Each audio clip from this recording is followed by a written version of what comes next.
ഈ 2 ചെടികളെയും അബദ്ധത്തിൽ പോലും വീട്ടിൽ നടരുത്, വളർത്തരുത്. ഇങ്ങനെ എല്ലാം നശിച്ചു പോകും. ഇല്ലാത്ത കഷ്ടപ്പാടുകൾ വരും. നമ്മുടെ ജീവിതത്തിൽ അറിഞ്ഞുകൊണ്ട് ചെയ്യുന്ന തെറ്റുകളേക്കാൾ ചെയ്യുന്ന തെറ്റുകളാണ് നമ്മെ കൂടുതൽ ബാധിക്കുക, മരിക്കാൻ പോലും തയ്യാറാക്കുക.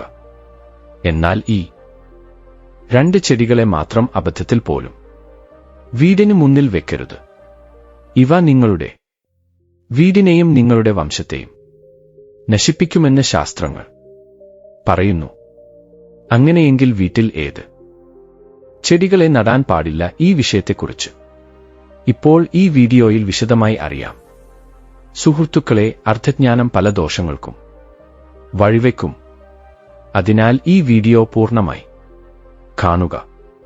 ആദ്യം കമന്റ് ബോക്സിൽ ജയ് ശ്രീമന്നാരായണ എന്ന് കമന്റ് ചെയ്യുക.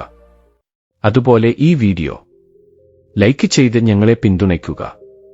ഒരിക്കൽ വൈകുണ്ഠത്തിൽ ലക്ഷ്മിദേവി ശ്രീ മഹാവിഷ്ണുവോടൊപ്പം ഇരിക്കുമ്പോൾ ഭൂലോകത്തിൽ കഷ്ടപ്പെടുന്ന മനുഷ്യരെ കണ്ട് അവളുടെ മനസ്സ് ഉരുകി. അപ്പോൾ അവൾ വിഷ്ണുവിനോട്, പ്രഭോ, ദയവായി എനിക്ക് ഈ വിഷയം പറഞ്ഞു തരൂ. മനുഷ്യർ ഏത് മരങ്ങളാണ് നടേണ്ടത്, ഏത് ചെടികളാണ് വീടിന് മുന്നിൽ വളർത്തേണ്ടത്? അങ്ങനെ ചെയ്താൽ അവരുടെ ജീവിതത്തിലെ ദാരിദ്ര്യവും കഷ്ടപ്പാടുകളും ഇല്ലാതാകും. ശത്രുക്കൾ, രോഗങ്ങൾ, ഭൂതപ്രേതങ്ങൾ, പിശാചുക്കൾ തുടങ്ങിയ ഭയങ്ങളിൽ നിന്ന് അവർക്ക് സംരക്ഷണം ലഭിക്കും. ഏത് മരങ്ങളും നടാൻ പാടില്ല, ഏത് മരങ്ങൾ കൊണ്ടാണ് കഷ്ടപ്പാടുകൾ വരുന്നതെന്ന് അവൾ ചോദിച്ച ചോദ്യത്തിന് ശ്രീ മഹാവിഷ്ണു പുഞ്ചിരിയോടെ ദേവിയോട് ഇങ്ങനെ പറഞ്ഞു: നീ ഇന്ന് മനുഷ്യകുലത്തിന്റെ നന്മയ്ക്കായി ഈ സൃഷ്ടിയിലെ വളരെ പ്രധാനപ്പെട്ട ചോദ്യമാണ് ചോദിച്ചത്. മരങ്ങൾക്ക് വളരെ ഉയർന്ന സ്ഥാനമുണ്ട്. അവ എപ്പോഴും ആരാധിക്കപ്പെടേണ്ടവയാണ്. ചില പ്രത്യേക മരങ്ങളെ ശരിയായ ദിശയിൽ ശരിയായ സ്ഥലത്ത് നടുന്നത് വഴി അത്ഭുതകരമായ ഫലങ്ങൾ ലഭിക്കും. മരങ്ങളും ചെടികളും വീടിന് സൗന്ദര്യം നൽകുന്നത് മാത്രമല്ല, അവ നമ്മുടെ ചുറ്റുമുള്ള വായുവിനെ ശുദ്ധീകരിക്കുന്നു. അവയിൽ നിന്ന് തുടർച്ചയായി നല്ല ഊർജം പ്രവഹിച്ചുകൊണ്ടേ ഇരിക്കും. അത് മനുഷ്യജീവിതത്തിൽ പുരോഗതിക്ക് വളരെ അത്യാവശ്യമാണ്. മരങ്ങൾ നെഗറ്റീവ് ഊർജങ്ങളെ വലിച്ചെടുത്ത് പരിസ്ഥിതിയെ അനുകൂലമാക്കുന്നു. വീടിന് മുന്നിൽ ശരിയായ ചെടികളുണ്ടെങ്കിൽ വീട്ടിൽ സന്തോഷവും ഐശ്വര്യവും വർദ്ധിക്കും. അത് മാത്രമല്ല, ഈ ചെടികൾ പല തരത്തിലുള്ള വാസ്തുദോഷങ്ങളെയും ഇല്ലാതാക്കുന്നു. വീട്ടുപരിസരത്തുള്ള മംഗളകരമായ മരങ്ങൾ ആ വീടിനെ ദേവതകൾ സംരക്ഷിക്കും. ദേവി വീടിനടുത്ത് എന്ത് ചെടികൾ വെക്കണം, എന്ത് അരുത് എന്ന് പറയുന്നതിനു മുൻപ് ഞാൻ നിനക്കൊരു പഴയ കഥ പറയാം. ആ കഥ കേട്ടാൽ ഏത് ചെടികൾ നടുന്നതുകൊണ്ട് ജീവിതം നശിക്കും, ഏത് നട്ടാൽ ഭാഗ്യം വരും എന്നത് വ്യക്തമായി മനസ്സിലാകും. ഈ കഥ ആർ ശ്രദ്ധയോടെ കേൾക്കുന്നുവോ അവരുടെ നൂറുകണക്കിന് പാപങ്ങൾ നശിക്കും, ദാരിദ്ര്യം എന്നേക്കുമായി മാറും എന്ന് അദ്ദേഹം പറഞ്ഞു. അപ്പോൾ ലക്ഷ്മി ദേവി, പ്രഭോ, ഞാൻ ഈ കഥ പൂർണ്ണ ശ്രദ്ധയോടെ കേൾക്കാം. ദയവായി ആ കഥ എനിക്ക് പറഞ്ഞു തരൂ എന്ന് ശ്രീ മഹാവിഷ്ണുവിനോട് ചോദിച്ചു. അങ്ങനെ കഥ പറയാൻ തുടങ്ങി. ഓ ദേവി, പണ്ട് മധ്യഭാഗത്ത് ഒരു മനോഹരമായ നഗരം ഉണ്ടായിരുന്നു. ആ നഗരത്തിൽ ഗോപാലൻ എന്ന ഒരു വ്യാപാരി തന്റെ ഭാര്യ സുമിത്രയോടൊപ്പം താമസിച്ചിരുന്നു. ഗോപാലൻ ഒരു വലിയ ശിവഭക്തനായിരുന്നു. എല്ലാ ദിവസവും ശിവമാനെ വലിയ ഭക്തിയോടും ശ്രദ്ധയോടും പൂജിച്ചിരുന്നു. അദ്ദേഹത്തിന്റെ ഭാര്യ സുമിത്രയും വളരെ നല്ല സ്വഭാവമുള്ളവളായിരുന്നു. വീട്ടുജോലികളിൽ വളരെ സമർത്ഥയായിരുന്നു. അവരുടെ വീട്ടിൽ പണത്തിനും ധാന്യങ്ങൾക്കും ഒരു കുറവും ഉണ്ടായിരുന്നില്ല. ദൈവാനുഗ്രഹത്താൽ അവർക്ക് എല്ലാം സമ്പൽ സമൃദ്ധമായിരുന്നു. അവരുടെ ജീവിതം സന്തോഷത്തോടെ മുന്നോട്ടു പോയി. ഇങ്ങനെ പല ദിവസങ്ങൾ കഴിഞ്ഞപ്പോൾ ഗോപാലന്റെ ഭാര്യ സുമിത്രയ്ക്ക് ചെടികൾ വളർത്തുന്നതിൽ താൽപ്പര്യമുണ്ടായി. തന്റെ വീട് പച്ചപ്പുള്ളതാക്കാൻ ചില മരച്ചെടികൾ നട്ടു. ദിവസവും അവയ്ക്ക് വെള്ളമൊഴിച്ച് സ്നേഹത്തോടെ പരിപാലിച്ചു. എന്നാൽ പാവം സുമിത്രയ്ക്ക് ചെടികളെക്കുറിച്ച് ശരിയായ അറിവുണ്ടായിരുന്നില്ല. അവൾക്ക് ഏത് ചെടികളാണോ കാണാൻ ഭംഗിയായി തോന്നിയത് അവ വാങ്ങി നട്ടു. അറിയാതെ അവൾ തന്റെ വീട്ടുപരിസരത്ത് വളരെ അനാവശ്യമായ ചെടികൾ നട്ടു. ആ ചെടികൾ വളരാൻ തുടങ്ങിയതു മുതൽ ആ വീട്ടിൽ കഷ്ടപ്പാടുകൾ ആരംഭിച്ചു. ഗോപാലിന് വ്യാപാരത്തിൽ പെട്ടെന്ന് നഷ്ടങ്ങൾ വരാൻ തുടങ്ങി. വീട്ടിൽ സമാധാനം കുറഞ്ഞു. ഭാര്യാഭർത്താക്കന്മാർക്കിടയിൽ ഓരോ ചെറിയ കാര്യത്തിനും വഴക്കുകൾ നടന്നു. ഭാര്യയും ഭർത്താവും തമ്മിലുള്ള സ്നേഹം കുറഞ്ഞു. സംശയങ്ങളും തർക്കങ്ങളും വർദ്ധിച്ചു. അവരുടെ ജീവിതത്തിൽ പ്രതീക്ഷിക്കാത്ത കഷ്ടപ്പാടുകൾ ഒന്നൊന്നായി വരാൻ തുടങ്ങി. പതിയെ ഗോപാലിന്റെ വ്യാപാരം മുഴുവൻ നശിച്ചു. അവൻ സമ്പാദിച്ച പണമെല്ലാം ഇല്ലാതായി. ഒടുവിൽ ഗോപാലിൻ കുറഞ്ഞത് ഭക്ഷണം വാങ്ങാൻ പോലും പണമില്ലാത്ത അവസ്ഥയായി. അവർ പട്ടിണി കിടക്കാൻ തുടങ്ങി. വിശപ്പും ദാരിദ്ര്യവും കാരണം സുമിത്രയ്ക്കും ദേഷ്യം വർദ്ധിച്ച് തന്റെ ഭർത്താവിനെ എന്തെങ്കിലും ജോലി ചെയ്യാൻ ശകാരിച്ചു. ഗോപാൽ ജോലിക്കായി ഗ്രാമത്തിലെ ഓരോ വീടിന്റെയും വാതിലിൽ മുട്ടി. പക്ഷേ അവൻ എവിടെയും ജോലി കിട്ടിയില്ല. പ്രിയേ, എനിക്ക് ആരും ജോലി തരുന്നില്ല. ഇപ്പോൾ ഞാൻ എവിടെ ജോലി തേടും എന്ന് കണ്ണീർ പൊഴിച്ചു അവർ ഇരുവരും. അവർ പൂർണ്ണമായും നിരാശയിലായി. ഒരു പുതിയ ബിസിനസ് തുടങ്ങാൻ അവരുടെ കയ്യിൽ ഒരു പൈസ പോലും ഉണ്ടായിരുന്നില്ല. ഒടുവിൽ ഗോപാൽ തന്റെ ഭാര്യയുടെ ആഭരണങ്ങൾ വിറ്റ് ആ പണം കൊണ്ട് കുറച്ച് ദിവസം വയറു നിറച്ചു. ഇങ്ങനെ അറിയാതെ നട്ട മംഗളകരമായ മരങ്ങൾ കാരണം അവരുടെ ജീവിതത്തിൽ ഭയങ്കരമായ ദാരിദ്ര്യവും കഷ്ടപ്പാടുകളും വന്നുചേർന്നു. എന്നാൽ ആ കാര്യം അവർക്ക് അറിയില്ലായിരുന്നു. കൈലാസത്തിൽ പരമേശ്വരനും പാർവതി ദേവിയും തങ്ങളുടെ ഭക്തനായ ഗോപാലന്റെ ഈ ദയനീയ അവസ്ഥ നോക്കിക്കൊണ്ടിരിക്കുകയായിരുന്നു. അപ്പോൾ പാർവതി ദേവി ശിവപെരുമാളോട്, സ്വാമി, നിങ്ങൾ നിങ്ങളുടെ ഭക്തനെ സഹായിക്കില്ലേ? ഗോപാലൻ നിങ്ങൾക്ക് എത്ര വലിയ ഭക്തനാണെന്ന് നിങ്ങൾക്ക് അറിയാമല്ലോ. എല്ലാ ദിവസവും നിങ്ങളെ വണങ്ങുന്നു. പിന്നെ എന്തിനാണ് അവനെ ഇങ്ങനെ പരീക്ഷിക്കുന്നതെന്ന് ചോദിച്ചു. അപ്പോൾ ശിവപെരുമാൻ, ദേവി, ഞാൻ തീർച്ചയായും ഗോപാലനെ സഹായിക്കും. എന്നാൽ ആദ്യം അവന്റെ സ്വഭാവം പരീക്ഷിക്കണം. അതിനാൽ ഞാൻ നേരിട്ട് അവന്റെ വീട്ടിലേക്ക് പോയി അവനെ പരീക്ഷിക്കുമെന്ന് പറഞ്ഞ് ഒരു സന്യാസിയുടെ വേഷത്തിൽ ഭൂമിയിലേക്ക് വന്നു. സന്യാസിയുടെ വേഷത്തിലായിരുന്ന ശിവൻ ഗോപാലന്റെ വീട്ടിൽ ചെന്ന് ഭിക്ഷയ്ക്കായി വിളിച്ചു. വീട്ടിലെത്തിയ തേജസ്സുള്ള സന്യാസിയെ കണ്ട ഗോപാലൻ വണങ്ങി, സാധു മഹാരാജ, എന്റെ വീട്ടിലേക്ക് അങ്ങയെ സ്വാഗതം ചെയ്യുന്നു. ഞാൻ അങ്ങയെ എങ്ങനെ സഹായിക്കണം എന്ന് വിനയത്തോടെ ചോദിച്ചു. അപ്പോൾ സന്യാസിയുടെ രൂപത്തിലായിരുന്ന പരമേശ്വരൻ, മകനെ, ഞാൻ ഒരു പുണ്യയാത്രയിലാണ്. വിശ്രമിക്കാൻ ഒരിടം തേടുന്നു. നിനക്ക് വിരോധമില്ലെങ്കിൽ ഈ രാത്രി നിന്റെ വീട്ടിൽ എനിക്ക് അഭയം നൽകാമോ? ഞാൻ പല ദിവസങ്ങളായി വിശപ്പിലാണ്. കുറച്ച് ഭക്ഷണം തന്നാൽ നിനക്ക് പുണ്യം ലഭിക്കും എന്ന് പറഞ്ഞു. ആ വാക്കുകൾ കേട്ട ഗോപാലൻ, ഈ മഹാത്മാ, അങ്ങ് തീർച്ചയായും ഒരു പുണ്യവാനെ പോലെ തോന്നുന്നു. നിങ്ങളുടെ മുഖത്ത് ഒരുപാട് തേജസ്സുണ്ട്. നിങ്ങളെ സേവിക്കാൻ അവസരം ലഭിച്ചത് എന്റെ ഭാഗ്യമാണ്. ദയവായി അകത്തേക്ക് വരൂ എന്ന് ക്ഷണിച്ചു. ഗോപാലൻ ആ സന്യാസിക്ക് നല്ല സേവനം ചെയ്തു. പക്ഷേ അവന്റെ വീട്ടിൽ പാചകം ചെയ്യാൻ ഒരു അരി പോലും ഇല്ലായിരുന്നു. അപ്പോൾ അവൻ തന്റെ ഭാര്യയോട് പറഞ്ഞു, പ്രിയേ, വീട്ടിൽ വന്നിരിക്കുന്ന സാധു മഹാപുരുഷന്റെ വിശപ്പ് നമ്മൾ എങ്ങനെയെങ്കിലും മാറ്റണം. ഞാൻ ഗ്രാമത്തിലേക്ക് പോയി ആരോടെങ്കിലും കുറച്ച് പണം വാങ്ങി വരാം എന്ന് പറഞ്ഞ് ഗ്രാമത്തിലെ ഒരു ചെട്ടിയാരുടെ വീട്ടിലേക്ക് പോയി. ആ ചെട്ടിയാരോട് കുറച്ച് പണം കടമായി തരാൻ അഭ്യർത്ഥിച്ചു. പക്ഷേ ആ ചെട്ടിയാർ, നിന്റെ കയ്യിൽ ഒരു പൈസ പോലും ഇല്ല, എന്റെ പണം എങ്ങനെ തിരികെ തരും എന്ന് പറഞ്ഞ് നിരസിച്ചു. അപ്പോൾ ഗോപാലൻ, ചെട്ടിയാരെ, ദയവായി കുറച്ച് പണം തരൂ. ഞാൻ ഉടൻ തന്നെ തിരികെ തരാം എന്ന് പറഞ്ഞു. ഞാൻ പണം തിരികെ നൽകിയില്ലെങ്കിൽ എന്റെ വീട് എടുത്തോളൂ എന്ന് ഗോപാൽ റെഡ്ഡി വാഗ്ദാനം ചെയ്തു.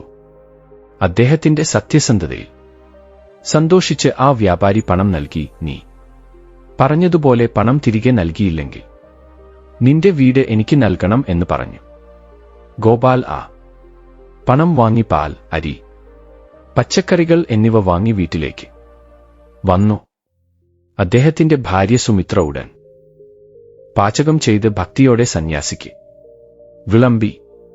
ഗോപാലിന്റെ ഭക്തിയും ആതിഥ്യമര്യാദയും കണ്ട് ആ സന്യാസിക്ക് വളരെ സന്തോഷമായി. ഭക്ഷണം കഴിഞ്ഞപ്പോൾ അദ്ദേഹം ഗോപാലിനോട്, വ്യാപാരിയുടെ ഭക്തിയിലും ബഹുമാനത്തിലും ഞാൻ വളരെ സന്തോഷവാനാണ്.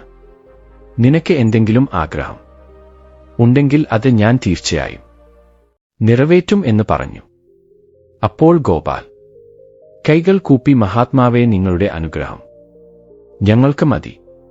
എന്നാൽ ഞാൻ നിങ്ങളിൽ നിന്ന് ഒരു കാര്യം അറിയാൻ ആഗ്രഹിക്കുന്നു. ഞാൻ എന്ത് പാപം ചെയ്തതുകൊണ്ടാണ് ഈ ദാരിദ്ര്യം എന്നെ പിടികൂടിയത്? ഞങ്ങൾ വളരെ ഭക്തിയോടെ പരമേശ്വരനെ ആരാധിച്ചു. എന്നിട്ടും എന്റെ ജീവിതത്തിൽ എന്തുകൊണ്ടാണ് ഇത്രയധികം ദാരിദ്ര്യം വന്നത്?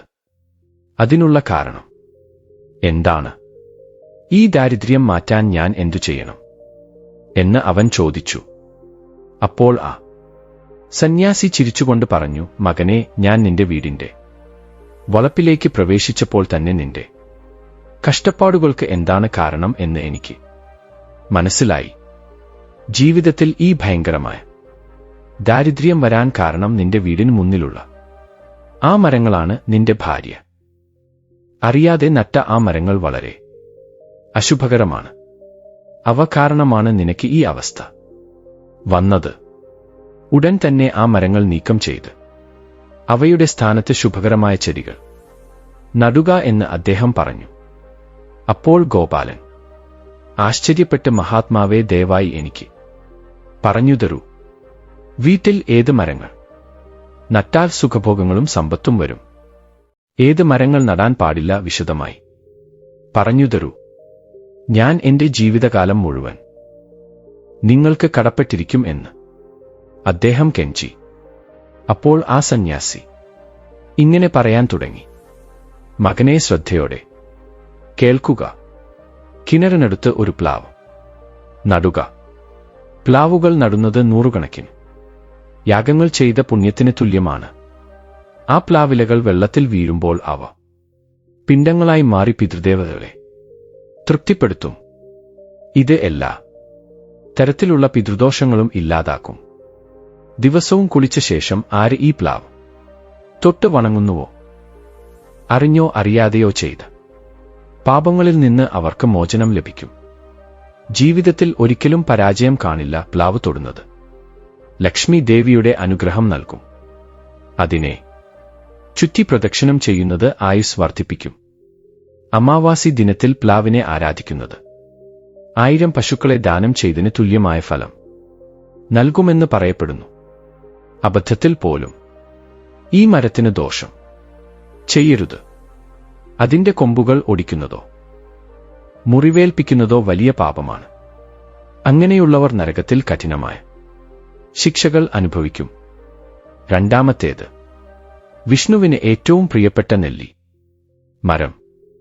നെല്ലി മരം വീടിനടുത്ത് വളർത്തുന്നത് വളരെ നല്ലതാണ്. ഈ മരത്തിന്റെ പഴം എല്ലാ ലോകങ്ങളിലും പ്രസിദ്ധമാണ്. വളരെ പുണ്യമാണ് നെല്ലിമരം. നെല്ലിമരം നട്ട സ്ത്രീയും പുരുഷനും മരണ ചക്രത്തിൽ നിന്ന് മോചിതരാകും. ഈ പുണ്യഫലം കണ്ടയുടൻ വിഷ്ണു ഭഗവാൻ വളരെ സന്തോഷിക്കും. ഇത് കഴിക്കുന്നതിലൂടെ ആയുസ് വർദ്ധിക്കും, പാപങ്ങൾ നശിക്കും. നെല്ലിക്ക കുതിർത്ത വെള്ളം കുടിക്കുന്നതിലൂടെ ഏത് പഴകിയ രോഗങ്ങളും സുഖപ്പെടും. ആ വെള്ളത്തിൽ കുളിക്കുന്നതിലൂടെ ദാരിദ്ര്യ ദേവത വീട്ടിൽ നിന്ന് ഓടിപ്പോകും. എല്ലാ സമ്പത്തും ലഭിക്കും. ഏത് വീട്ടിലാണോ നെല്ലിമരം ഉള്ളത് ആ വീട്ടിലേക്ക് പ്രേത പിശാചുക്കൾക്ക് പ്രവേശിക്കാൻ കഴിയില്ല. ഏകാദശി ദിവസം നെല്ലി മരച്ചുവട്ടിൽ ദീപം തെളിയിച്ച് വഴിയാത്ര ചെയ്താൽ ലോകത്തിലെ എല്ലാ പുണ്യ തീർത്ഥങ്ങളെയും ദർശിച്ചതിനേക്കാൾ മികച്ച ഫലം ലഭിക്കും. ആരുടെ വീട്ടുവളപ്പിലാണോ നെല്ലി മരം ഉള്ളത് അവിടെ ലക്ഷ്മി നാരായണൻ കുടികൊള്ളുന്നു എന്ന് ശാസ്ത്രം പറയുന്നു. മൂന്നാമത്തേത് മന്ദാരമരം. മന്ദാരമരം ദുഃഖത്തെ നശിപ്പിക്കും. ഈ മരത്തിൽ അപ്സരസുകൾ വസിക്കും. ഇത് നിരാശ ഇല്ലാതാക്കി മനസ്സിന് സമാധാനം നൽകും. വീട്ടുവളപ്പിൽ മരങ്ങൾ നടുന്നത് വീട്ടിൽ സന്തോഷവും സമാധാനവും കുടുംബാംഗങ്ങൾക്കിടയിൽ സ്നേഹവും വർദ്ധിപ്പിക്കും. ലക്ഷ്മി ദേവിയുടെ അനുഗ്രഹവും ലഭിക്കും. അഷ്ടമി സൂര്യൻ സിദ്ധിക്കുന്ന നാലാമത്തെ വേപ്പുമരം. ഈ മരം ആരോഗ്യത്തെ നൽകുന്ന സൂര്യഭഗവാന്റെ സ്വരൂപമായി കണക്കാക്കപ്പെടുന്നു. ഈ മരം വീട്ടിൽ നടുന്നതിലൂടെ സൂര്യഭഗവാൻ സന്തോഷിക്കുകയും ആ വീട്ടിലുള്ളവർക്ക് ദീർഘായുസ്സും ആരോഗ്യവും നൽകുകയും ചെയ്യും. വേപ്പ് മരത്തിൽ നിന്നുള്ള കാറ്റ് പല രോഗങ്ങളെയും സുഖപ്പെടുത്തുന്നു. ലക്ഷ്മി ദേവിക്ക് വേപ്പിലകളും വേപ്പൻ പഴങ്ങളും വളരെ ഇഷ്ടമാണ്. അതുകൊണ്ടാണ് അവൾ വേപ്പ് മരമുള്ള സ്ഥലത്ത് ജീവിക്കാൻ ഇഷ്ടപ്പെടുന്നത്. വീടിന് മുന്നിൽ വേപ്പ് മരം നടുന്നത് സമ്പത്ത് വർദ്ധിപ്പിക്കും. അഞ്ചാമത്തേത് ബിൽവമരം. ഈ മരം ശിവപാർവതിയുടെ വാസസ്ഥലമാണ്. ഈ മരത്തിന്റെ ചുവട്ടിലിരുന്ന് ഒരു തവണ ഓം നം ശിവായ എന്ന് പറഞ്ഞാൽ അത് 1,00,000 തവണ ജപിച്ചതിന് തുല്യമാണ്. ബിൽവ മരമുള്ള വീട്ടിൽ ഒരിക്കലും അകാലമരണം സംഭവിക്കില്ല. ഒരു സ്ത്രീക്കും ചികിത്സ തേടേണ്ടി വരില്ല. ആ വീടിനെ ശിവഭഗവാനും പാർവതിയും നേരിട്ട് സംരക്ഷിക്കും. ആറാമത്തേത് വാഴമരം. ഇതും വളരെ മംഗളകരമാണ്. വ്യാഴം ഗ്രഹം വിഷ്ണുവിന്റെ ചിഹ്നമാണ്. ഈ മരമുള്ള വീട്ടിൽ ഒരിക്കലും പണത്തിനും ധാന്യത്തിനും ക്ഷാമം ഉണ്ടാകില്ല. ആ വീട്ടിലെ കുട്ടികൾ പഠനത്തിൽ മികവ് പുലർത്തും. വർഷത്തിലൊരിക്കൽ പൂക്കുന്ന പാരിജാത ചെടി. ഇത് കടൽ കടഞ്ഞപ്പോൾ ലക്ഷ്മി ദേവിയോടൊപ്പം ഉണ്ടായതാണ്. ഇത് ഒരു ദിവ്യ സസ്യമാണ്. ഇതിന്റെ പൂക്കളുടെ സുഗന്ധം വീട്ടിലേക്ക് ദേവതകളെ ആകർഷിക്കുന്നു. ഈ ചെടിയുള്ള വീട്ടിൽ ലക്ഷ്മി ദേവി സ്ഥിരമായി വസിക്കും. അതുപോലെ തുളസി ചെടി വീട്ടിൽ വളർത്തണം. തുളസി ചെടിയില്ലാത്ത വീട് ശ്മശാനത്തിന് തുല്യമാണ്. സത്യം പറഞ്ഞാൽ പല മംഗളകരമായ വൃക്ഷങ്ങളുമുണ്ട്. എന്നാൽ മകനെ, ഞാനിപ്പോൾ പറയാൻ പോകുന്നത് നിന്റെ ജീവിതത്തെയും വംശത്തെയും നശിപ്പിക്കുന്ന 2 വളരെ അപകടകരമായ സസ്യങ്ങളെക്കുറിച്ചാണ്. മരിക്കാൻ പോലും തയ്യാറായിരിക്കണം.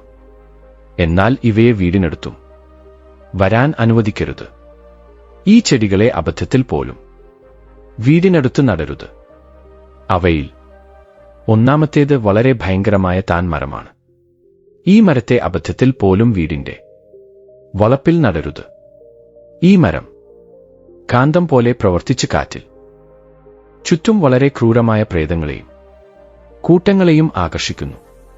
അവ ഈ മരത്തിൽ കുടിയേറി ആ വീട്ടിലെ അംഗങ്ങളിൽ തങ്ങളുടെ സ്വാധീനം ചെലുത്താൻ തുടങ്ങും. ആദ്യം വീട്ടിലുള്ളവർക്ക് ദുസ്വപ്നങ്ങൾ വരും.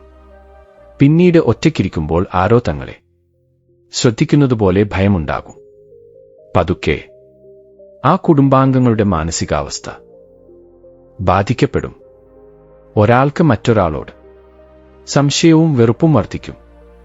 ആ വീട്ടിൽ എപ്പോഴും ആരെങ്കിലും ഒരാൾ രോഗത്താൽ കഷ്ടപ്പെടും. എത്ര ചികിത്സ നൽകിയാലും രോഗം മാറില്ല. കാരണം ആ ദുഷ്ടശക്തികൾ ആ കുടുംബാംഗങ്ങളുടെ ജീവശക്തിയെ പതുക്കെ ഊറ്റിയെടുക്കും. ഒടുവിൽ ആ കുടുംബം സാമ്പത്തികമായും മാനസികമായും ശാരീരികമായും പൂർണ്ണമായും നശിച്ച് ഇല്ലാതാകുന്ന അവസ്ഥയിലെത്തും. അതുകൊണ്ടാണ് ഈ മരത്തെ ഭൂതവൃക്ഷം എന്ന് പറയുന്നത്. അതുകൊണ്ട് തെറ്റിദ്ധരിച്ചു പോലും ഈ കായ വീട്ടിൽ വളർത്തരുത്. വേണ്ട അബദ്ധവശാൽ അത് മുറിച്ചാൽ പിഴുതെറിയുക. രണ്ടാമത്തേത് വംശനാശം വരുത്തുന്ന പനമരം. ഈ മരം വീടിനടുത്ത് നടുന്നത് വഴി സന്തതി നശിക്കും. ഈ മരം ഉയരത്തിൽ ഒറ്റയ്ക്ക് നിൽക്കുന്നു. അതിന്റെ സ്വഭാവം പോലെ അത് ഇരിക്കുന്ന വീട്ടിലുള്ളവരെയും ഒറ്റപ്പെടുത്തുന്നു. ഈ മരം ഭൂമിയിൽ നിന്ന് ഒരുതരം നെഗറ്റീവ് ഊർജം വലിച്ചെടുത്ത് വീടിനുള്ളിൽ പരത്തുന്നു. ആ ശക്തി നേരിട്ട് വീടിന്റെ അംശമായ സന്തതികളെ ബാധിക്കുന്നു. ആ വീട്ടിൽ കുഞ്ഞ് ജനിക്കാതെ ഇരിക്കുന്നത് ഗർഭഛിദ്രങ്ങൾ സംഭവിക്കുന്നത് അല്ലെങ്കിൽ ജനിച്ച കുട്ടികൾ കുടുംബത്തിന് ചീത്തപ്പേര് കൊണ്ടുവരുന്നത്, ദുഷ്ടന്മാരായി മാറുന്നത് പോലുള്ള സംഭവങ്ങൾ നടക്കുന്നു. പനമരത്തിന്റെ നിഴൽ വീടിന് മുകളിൽ വീണാൽ ആ വീടിന്റെ പുരോഗതി പൂർണ്ണമായും നിലച്ചുപോകും. അതുകൊണ്ടാണ് പനമരങ്ങൾ നട്ടവൻ കുടുംബത്തിന് കൊല്ലി വെച്ചവൻ എന്ന് മുതിർന്നവർ പറയും. അതുകൊണ്ട് ആരും വീടിനടുത്ത് പനമരം വളർത്തരുത്. ഒരുപക്ഷേ ആ മരം മുറിച്ചാൽ അത് പിഴുതെറിയുക. അതുപോലെ വീടിന് മുന്നിൽ ഒരിക്കലും ജമ്മി മരം നടരുത്. ഇത് നടുന്നത് ദുരന്തങ്ങൾ വരുത്തും. വീടിന് മുന്നിൽ ഇലന്തമരവും നടരുത്. ഇത് നടുന്നത് നെഗറ്റീവ് ചിന്തകൾ വർദ്ധിപ്പിക്കും. പണം നഷ്ടപ്പെടും, കഷ്ടപ്പാടുകൾ വരും. വീടിനടുത്ത്, അതായത് ചുറ്റുമതിലിനുള്ളിൽ, അത്തിമരവും നടരുത്. ഈ മരത്തിന്റെ തണൽ വീടിനു മുകളിൽ വീണാൽ അശുഭഫലങ്ങൾ ഉണ്ടാകും. അതുകൊണ്ട് ഈ മരം വീട്ടിൽ നിന്ന് ദൂരെ നടണം. അതുപോലെ വീടിന് മുന്നിൽ പപ്പായ മരം നടരുത്. ഈ മരം നടുന്നത് പണം നഷ്ടപ്പെടുത്തും, ദാരിദ്ര്യം വരും. എന്നാൽ പലരും അറിയാതെ പപ്പായ പഴങ്ങൾക്കായി പപ്പായ മരങ്ങൾ വീടിനടുത്ത് വളർത്തി വരുന്നുണ്ട്. എന്നാൽ അത് നിങ്ങളുടെ വീടിന് നല്ലതല്ല. അതിനാൽ നിങ്ങളുടെ വീടിനടുത്ത് പപ്പായ മരങ്ങൾ ഉണ്ടെങ്കിൽ അവ ഉടൻ നീക്കം ചെയ്യുക. അതുപോലെ ആൽമരം വീടിന്റെ കിഴക്ക് ദിശയിലാണെങ്കിൽ വീട്ടിൽ ദാരിദ്ര്യം വരും. അത്തിമരം വീടിന്റെ പടിഞ്ഞാർ ദിശയിലാണെങ്കിൽ വീട്ടിൽ ദുഃഖകരമായ സാഹചര്യമുണ്ടാകും. അതുപോലെ മരുഭൂമിയിലെ സസ്യങ്ങളും വീട്ടിൽ നടാൻ പാടില്ല. കറ്റാർ വാഴയൊഴികെ മറ്റു മരുഭൂമിയിലെ സസ്യങ്ങളൊന്നും വീട്ടിൽ നടാൻ പാടില്ല. അതായത് ബ്രഹ്മജമുടു, നാഗജമുടു, ഡ്രാഗൺ ഫ്രൂട്ട് ചെടികൾ, ബ്രഹ്മകമലം പോലുള്ള ചെടികൾ വീട്ടിൽ വളർത്തരുത്. ഈ സസ്യങ്ങളിൽ മുള്ളുകളും കട്ടിയുള്ള തണ്ടുകളും ഉണ്ടാകും. വെള്ളവും ഈർപ്പവും ശേഖരിക്കാൻ ഇവ അനുയോജ്യമാണ്. പക്ഷേ ഇവയുടെ സ്വഭാവം മംഗളകരമല്ല. അതിനാൽ മരുഭൂമിയിലെ സസ്യങ്ങളെ വീട്ടിൽ വളർത്തരുത് എന്ന് സാധു മഹാരാജ് ഗോപാൽ റെഡ്ഡിയോട് പറഞ്ഞു. വ്യാപാരി ഗോപാല, ഈ നല്ല ചീത്ത മരങ്ങളെക്കുറിച്ച് ഞാൻ നിന്നോട് പറഞ്ഞു. നിന്റെ വീട്ടിൽ നിന്റെ ഭാര്യ മരുഭൂമിയിലെ ചെടികളും ഇലന്ത മരങ്ങളും നട്ടിട്ടുണ്ട്. അതുകൊണ്ടാണ് നിനക്ക് ദാരിദ്ര്യം വന്നത്. നീ ആ മരങ്ങളെ മാറ്റി നല്ല മരങ്ങൾ നട്ട് ദൈവത്തിന്റെ അനുഗ്രഹം നേടൂ എന്ന് പറഞ്ഞു. അപ്പോൾ ഗോപാലൻ, ഓ മഹാത്മാവേ, ഇന്ന് എനിക്ക് ഒരു വലിയ ജ്ഞാനം നൽകി. ഞാൻ നിങ്ങൾക്ക് നന്ദി പറയുന്നു എന്ന് പറഞ്ഞു. ഇതിനിടയിൽ സന്യാസിയുടെ രൂപത്തിലായിരുന്ന ശിവയ്യ ഗോപാലനെ അനുഗ്രഹിച്ചിട്ട് അവിടെ നിന്ന് അപ്രത്യക്ഷനായി. സന്യാസി മഹാത്മാവ് പെട്ടെന്ന് അപ്രത്യക്ഷനായത് കണ്ട് ഗോപാലനും ഭാര്യയും ആശ്ചര്യപ്പെട്ടു. അപ്പോൾ അവർക്ക് മനസ്സിലായി ശിവപെരുമാൾ തങ്ങളുടെ വീട്ടിൽ വന്നിരിക്കുന്നു എന്ന്. പിന്നീട് ഗോപാലൻ ആ സാധു മഹാത്മാവ് പറഞ്ഞതുപോലെ വീടിന്റെ മുന്നിൽ പല ശുഭവൃക്ഷങ്ങളും നട്ടു. അതുകൊണ്ട് പെട്ടെന്ന് അദ്ദേഹത്തിന് ധാരാളം പണം ലഭിച്ചു. ദാരിദ്ര്യം നീങ്ങി. ഗോപാലനും അദ്ദേഹത്തിന്റെ ഭാര്യയും ശിവപെരുമാളിന് നന്ദി പറയാൻ തുടങ്ങി. അതുകൊണ്ട് ദേവി ലക്ഷ്മി ശുഭവും അശുഭവുമായ വൃക്ഷങ്ങളെക്കുറിച്ച് ഈ കഥയിലൂടെ നിനക്ക് മനസ്സിലായി കാണുമല്ലോ എന്ന് വിഷ്ണു ഭഗവാൻ പുഞ്ചിരിച്ചു. ഇങ്ങനെ വിഷ്ണുവിന്റെ വീടിന്റെ അടുത്ത് നടേണ്ട ശുഭവും അശുഭവുമായ